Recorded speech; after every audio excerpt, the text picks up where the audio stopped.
অভিমানে ভরা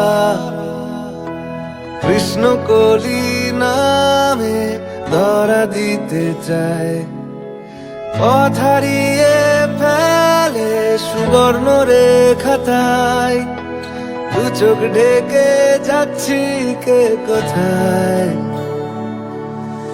তোমার অভিধানে আছে এমন কোন হাসি ছুঁয়ে গেছে মন, মুগ্ধ হব আবার অল্প কিছুক্ষণ, হাতের মুঠোয় চাইছি শিহরণ। যাত্রীহীন এই রাত্রিগুলোর বন্ধু হবে কে, শীতের বোতাম আটকে নিয়ে সঙ্গী হবে কে, ওই পাথুরে ঝর্ণা জলের ঝিমঝিম উল্লাসে এক নিমেষে হাওয়ার ছোবল এড়িয়ে যাবে সে।